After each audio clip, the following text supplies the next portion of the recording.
lighter wah in there? Just quickly because we're running out. Thank you for the permission. It's always nice to be permitted to do things that you want to do anyway. Fat bluesy lead. That sounds pretty sexy.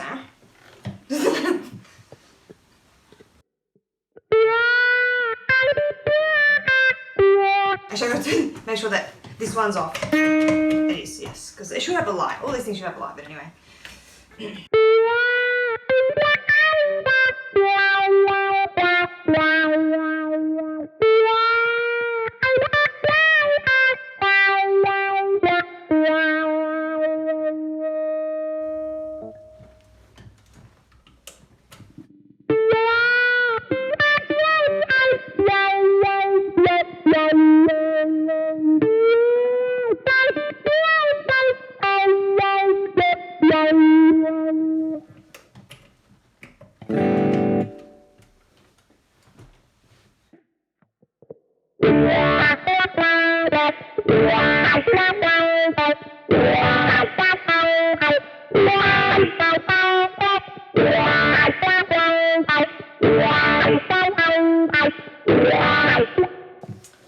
I just take the reverb off that because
I just do the lead sounds.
Good evening, people.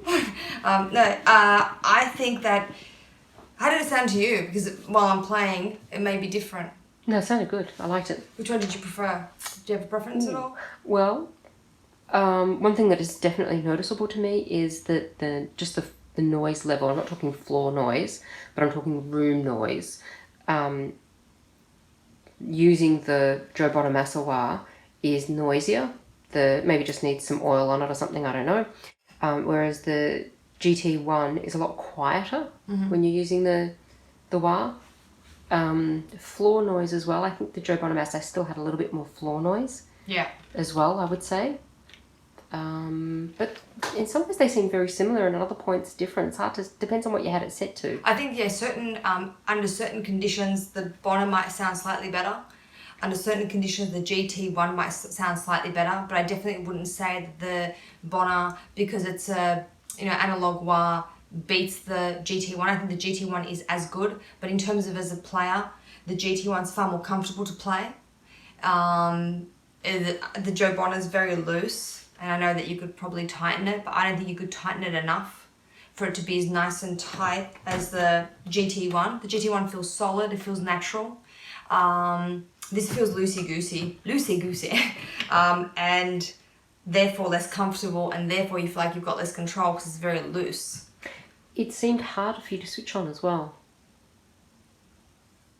Well, not harder, but I forgot whether it was on or not because there's no light. So I wasn't sure when, because I was running 2 wahs. Obviously, when you're running 1 wah, it's not as much of a problem. But when you're comparing 2 wahs, you might be hearing 2 wahs or 1 wah. You know, it might be just very shrill if you hear 2 wahs. So I didn't know whether it was on or not. Kept on forgetting. Whereas the GT1's got a nice light that you know for a fact if it's on or not. I think it's more ergonomically comfortable to play the GT1. And I would say if I had to choose which is my preferable one, it would definitely be the GT1 because it always sounds smoother. At its best, it sounds smooth and sinewy. At its worst, it sounds just a little bit flatter and less 3D than the Joe Bonner. But that I can cope with more because the Joe Bonner at its worst sounds raspy and throaty in a kind of lacking punch way. That's the way I'd describe it. And at its best, it sounds really 3D and alive and sparkly. But I can handle the downside more of the GT1, which is just a little bit flat and a little bit less life maybe, than the Joe Bonner, which sounds downright growly in a negative manner. So I would say the GT1 wins. And in terms of the size, when you compare them, it's obviously winning for size.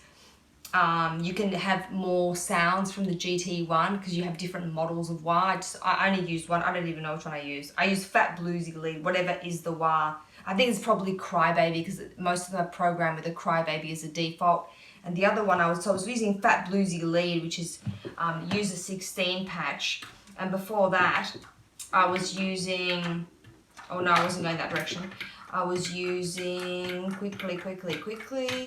I was using Organ Roomy Lead, user 10, and whatever the default was on that, I suspect it would probably be the Crybaby again, because they tend to program the Crybabies mostly into their patches. I would say for variety of different wahs, for the ability to save, for the ability to see whether the wah is actually on or off, for the size, for the money, and even so, I think that because the GT1's wah is in the same building, so to speak, as the distortions, they blend better. I find when you it's harder to get a wah to blend when it's not part of the unit which has the distortions in it. I found it hard to blend. I've got to work harder to blend the distortion with the wah when I'm not using a multi. So I'm the big advocate of the multi. You could even push a multi with a tube screamer. Yeah, but I prefer the GT1. The Joe Bonner is a good wah. I think, like I said on the last blog, that it's might be dying because it was spitting out blue sparks at me. Don't know whether they were declarations of love or hatred, but it was definitely spitting out blue sparks at me, and its sound might be affected by its state, its psychotic blue sparking spitting dragon person state. But I think it is a good wah, the Joe Bonner. When I originally got it, I loved it. I think it was in a better condition then. But I might have fed it with the wrong polarity, so I couldn't be bothered checking, and therefore it suffered from it. But I think the GT1 wins. Go boss.